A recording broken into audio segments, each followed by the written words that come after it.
ሰላምታችን በእያላችሁበት ድረስ እንደምናላችሁ የተወደዳችሁ ተመልካቾች ከአማራ ሚዲያ ኮርፖሬሽን ደሴ ስቱዲዮ ለሰዓቱ ያዘጋጀናቸውን ዜናዎች ወደ እናንተ እናደርሳለን። ከዜናዎቹ ጋር ደጀናንባቸው አብሬያችሁ ቆያለሁ። በአጭር ጊዜ የሚደርሱና ድርቅን የሚቋቋሙ የሰብል ዝርያዎችን በመዝራት ምርታማነትን ለመጨመር እየሰራ መሆኑን የደቡብ ወሎ ዞን ግብርና መምሪያ አስታወቀ። ወቅቱ ለጸረ ሰብል ተባይ መከሰት አጋጣሚን የሚፈጥር በመሆኑ የተባይ አሰሳ ስራ ተጠናክሮ መቀጠሉንም የዞኑ ግብርና መምሪያ ገልጿል። መሐመድ በቀለ በደቡብ ወሎ ዞን በ2018-19 የምርት ዘመን ከ447,000 ሄክታር በላይ መሬት በዘር በመሸፈን ከ15.7 ሚሊዮን ኩንታል በላይ ምርት ለማግኘት ታቅዶ እየተሰራ መሆኑ ይታወቃል። ያጋጠመውን የዝናብ እጥረት ለመቋቋምም በአጭር ጊዜ ውስጥ የሚደርሱ አነስተኛ የውሃ መጠን የሚፈልጉና ድርቅን የሚቋቋሙ የሰብል ዝርያዎችን የመዝራት አሰራርም ተግባራዊ መደረጉ ተነግሯል። ከዚሁ ጎን ለጎን የእርጥበት እቀባ ስራዎች በስፋት እየተከናወኑ ይገኛሉ። ወቅቱ ለተባይ መከሰት አጋጣሚ የሚፈጥር በመሆኑ የማሳ አሰሳ ስራ ተጠናክሮ መቀጠሉን የዞኑ ግብርና መምሪያ ኃላፊ አህመድ ጋሎ ገልጸዋል። በዞናችን በሁሉም ቀበሌ በሁሉም ማሳ ላይ የማሳ አሰሳ ማካሄድ ተባይ ሲከሰት ወዲያው እንዲቆጣጠሩ የማድረግ ስራ እየሰራን ያለ ነው። ለምሳሌ ከዚህ በፊት የጤፍ ፌንጣ በብዙዎቹ የዞናችን አካባቢዎች ተከስቷል። እሱን በኬሚካልም በሰው ሰራሽ በሰውም ኃይል ለመከላከል ጥረት እያደረግን ያለ ነው። ይሄ ካልተሳካም ደግሞ ኬሚካል እየተጠቀም ነው። ከዚህም በላይ ደግሞ ጥፋት ያደረሳቸው ቦታዎች ካሉ በዳግም የሰብል የመተካት ስራ እየሰራን ያለ ነውና አጠቃላይ በዞናችን ያለውን የዝናብ መቆራረጥ በአግባቡ ማኔጅ አድርጎ ተቆጣጥሮ እና ወቅቱም የሚዋጀውን የግብርና ስራ ለመስራት ጥረት እያደረግን ያለንበት ሂደት ነው ያለው። ተባይና የሰብል በሽታ ቢከሰት ለመከላከል የሚያስችል የመድኃኒት አቅርቦት በክላስተር ደረጃ መዘጋጀቱን ኃላፊው ጠቁመዋል። በተቻለ መጠን በየክላስተሩ የግብርና የአንድ ማዕከል ለማቋቋም ጥረት አድርገናል።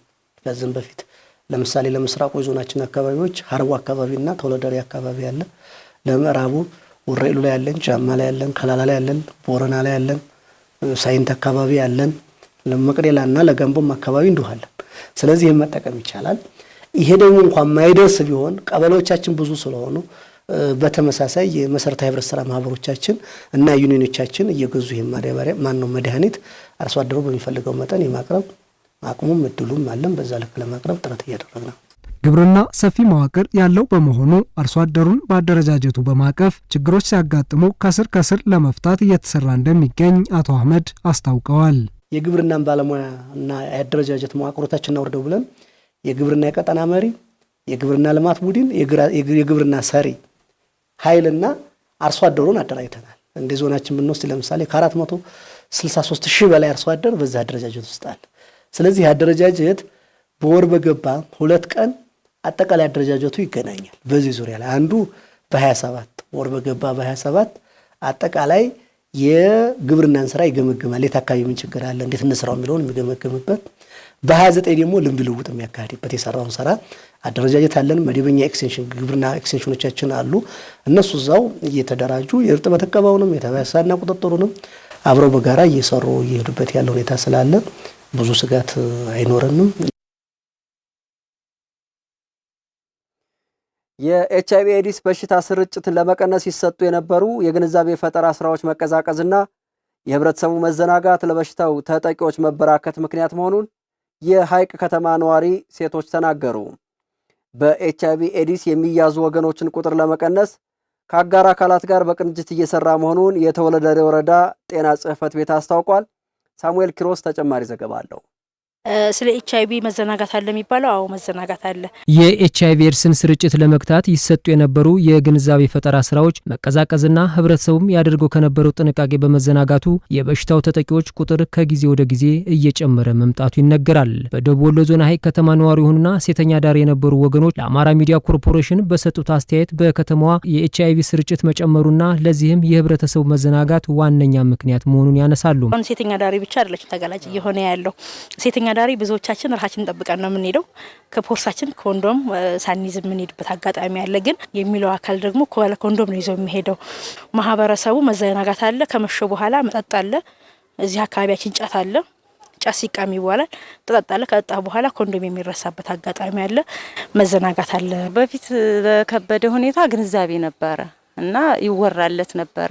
በየቦታው በየሚዲያው ይወራ ነበር። መካከል ላይ ግን መዘናጋቱ ተፈጥሯል። ኤችአይቪ ከበፊቱ ቁጥር መሀል ላይ የመጨመር ሁኔታ አለ።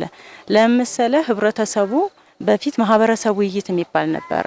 ማህበረሰብ ውይይት በየቀበሌው በየጎጡ ሻይ ቡና እየተባለ ይወራለት ነበር፣ ሲዘመርለት ነበር። ስለ ኤችአይቪ ያቀርቷል። ይደርስባቸው የነበረውን ማህበራዊ መገለል ተቋቁመው ለህብረተሰቡ ስለ ኤችአይቪ ኤድስ አስከፊነት ግንዛቤ እየፈጠሩ መሆኑንም ይገልጻሉ። ወደዚህ ወደ ጤና ጣቢያ ከገባ በኋላ አቻላቻ የምንፈጥርላቸው ግሩፖች አሉ። ግሩፕ በየአቻዎች 8 አቻዎች የምናወያያቸው አሉ። ስለ ኤችአይቪ፣ ስለ አደንዛዥ እጽ፣ ስለ ቤተሰብ ምጣኔና እንዲሁም ስለ ኮንዶም አጠቃቀም ግንዛቤ እንፈጥራለን። ቤት ለቤት እየገባን እኛም ከነበርንበት ህይወት ዛሬ የራሳችን ህይወት እየመራን ያለንበት አጋጣሚ አለ። ማለት ያን ህይወት ያሳለፍንበት ለያየ ችግር ሲያጋጥመን ነበር ወደዛ የገባ ነው።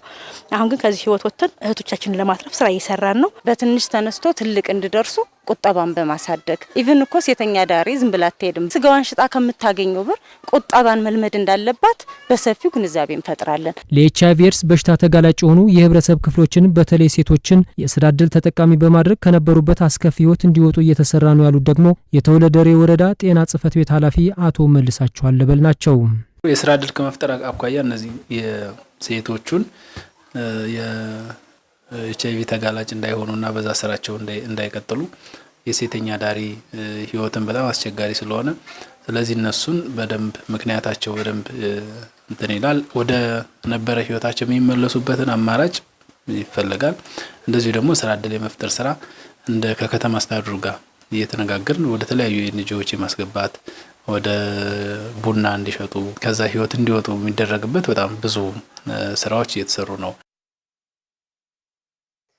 የኢፌዴሪ ቴክኒክና ሙያ ስልጠና ኢንስቲትዩት በኦሮሞ ብሔረሰብ አስተዳደር ጨፋ ሮቢት ከተማ ሞዴል የህፃናት ትምህርት ቤት ሊገነባ ነው። ኢንስቲትዩቱ ከ3 ሚሊዮን ብር በላይ ግምት ያላቸው ማሽነሪዎችና የትምህርት ቁሳቁሶችም ድጋፍ አድርጓል። በመርሃ ግብሩ የኢፌዴሪ ቴክኒክና ሙያ ስልጠና ኢንስቲትዩት ዋና ዳይሬክተር ዶክተር ብሩክ ከድር እንደገለጹት የህፃናት ትምህርት ቤት ግንባታ ፕሮጀክት አብሮ የማደግና የሰው ተኮር እሴት ማሳያ ነው። ህፃናት ከቅድመ አንደኛ ደረጃ ጀምሮ መደበኛና ሙያዊ ትምህርትን አስተሳስረው መማር የሚያስችላቸው ሞዴል ትምህርት ቤት እንደሚገነባም ነው ዋና ዳይሬክተሩ ያመላከቱት። ግንባታውም በአጭር ጊዜ ተጠናቆ ለአገልግሎት እንደሚበቃ ተናግረዋል። የኦሮሞ ብሔረሰብ አስተዳደር ምክትል አስተዳዳሪና የግብርና መምሪያ ኃላፊ አቶ ጀማል አሊ በበኩላቸው የቅድመ አንደኛ ደረጃ ትምህርት ቤት ግንባታ ትውልድን የሚያሻግር ዘላቂ ልማትና ትልቅ አሻራ መሆኑን ገልጸዋል። ተቋሙ የማህበረሰቡን መሰረታዊ ችግሮች በመፍታት ረገድ ከፍተኛ አስተዋጽኦ እንደሚኖረውም ጠቁመዋል። የጨፋ ሮቢት ከተማ ነዋሪዎች በፕሮጀክቱ ወደ አካባቢያቸው መምጣት መደሰታቸውን ገልጸው ጠንካራ ትውልድ ለማፍራት ከመሰረቱ መስራት አስፈላጊ በመሆኑ የትምህርት ቤቱ መገንባት ለሀገር የሚጠቅም ዜጋ ለማፍራት ትልቅ ተስፋ እንደሚሰጥ ተናግረዋል። ኢንስቲትዩቱ በጨፋ ሮቢት ከተማ ከ3 ሚሊዮን ብር በላይ ግምት ያላቸው ማሽነሪዎችና የትምህርት ቁሳቁሶችም ድጋፍ አድርጓል። መረጃው የኦሮሞ ብሔረሰብ አስተዳደር የመንግስት ኮሚኒኬሽን ነው። የተወደዳችሁ ተመልካቾች ከአማራ ሚዲያ ኮርፖሬሽን ደሴ ስቱዲዮ ለሰዓቱ ያዘጋጀናቸው ዜናዎች የተከታተላችኋቸው ናቸው። አብራችሁን ስለቆያችሁ ከልብ እናመሰግናለን። ደጀን አምባቸው ነበርኩ። ጤና ይስጥልን።